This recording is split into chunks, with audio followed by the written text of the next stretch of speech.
Otherwise, we are a little bit like a patient who has been diagnosed with ignorance and mental affliction by a doctor who gave us a treatment which we do not apply. So how can we expect to feel better or to be cured one day if we do not apply the treatment which was given to us? Right? It's like you have the cure, you put the cure on the shelf in front of you and you look at it with Bambi eyes. But it's not in this way that it will really cure us. So at one moment we have to be absolutely sincere and honest with ourselves. Yes? Sometimes people like the idea that they are on the Bodhisattva path. They are great beings. They are doing so many nice things here and there. Well, nice to think about, but it has to be really applied, it has to be stabilized, it has to be developed.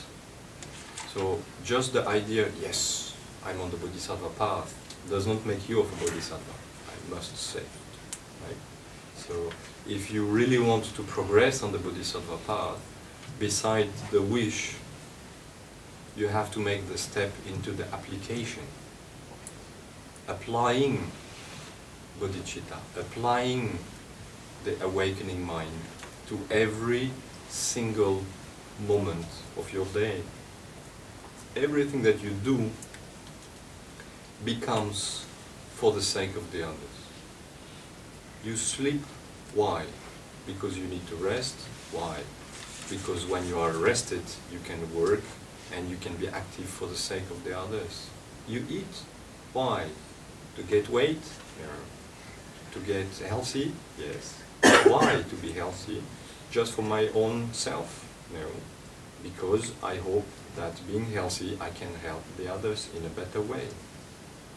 I do this, I do that, I take a shower, I clean the room, I clean around the house, whatever. Why? Because it, at some point, in some way, helps the others. Everything in our mind gets turned, analyzed as the light of helping the others. Of course, we might not yet be a bodhisattva, and our mind still dwells in a lot of attachment and a lot of disturbed activities. So it's a matter of analyzing all these different activities and asking ourselves if they are necessary, how they can be necessary or not. If they are not, by what can we replace them in order to become helpful for the sake of the others? So if we are used to engage in completely useless activity, out of our analysis, let's change that. If you have some time ahead, it doesn't mean you have to work or to do something very specific to become a bodhisattva. If you have a lot of time ahead of you, you can recite mantras, you can do some prayer, you can do some meditation. So the time that you have ahead of you can be used for the benefit of the others.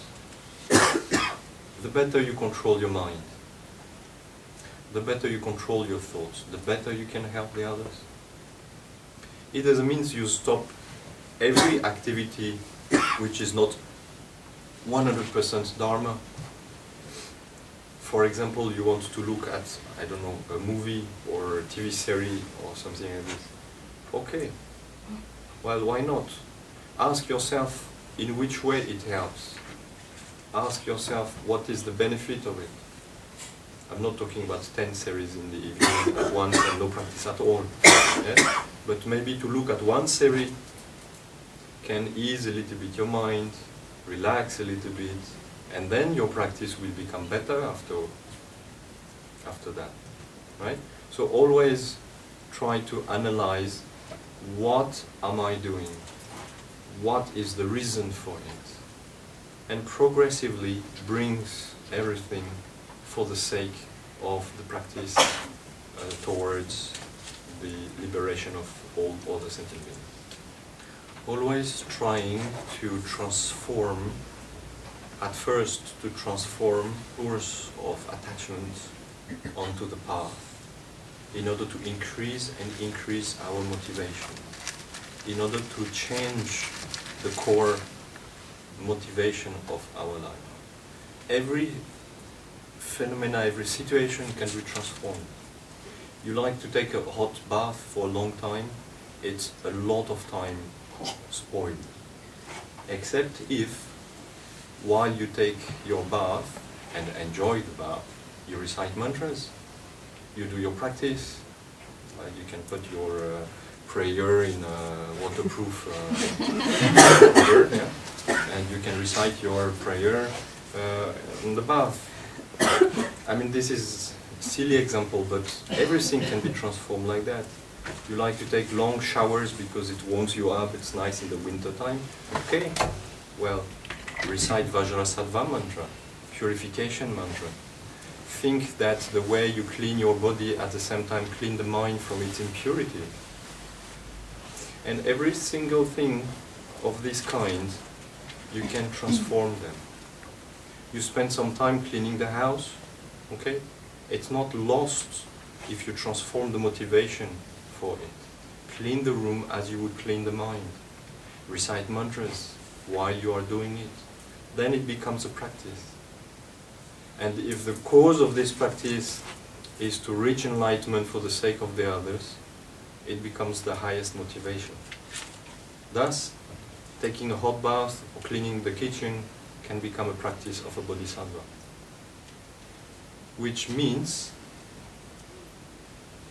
that our life and all its aspects can be transformed for the path. It means that we don't need to run away in a cave necessarily to practice spirituality, but spirituality can be integrated in every aspect of our daily life.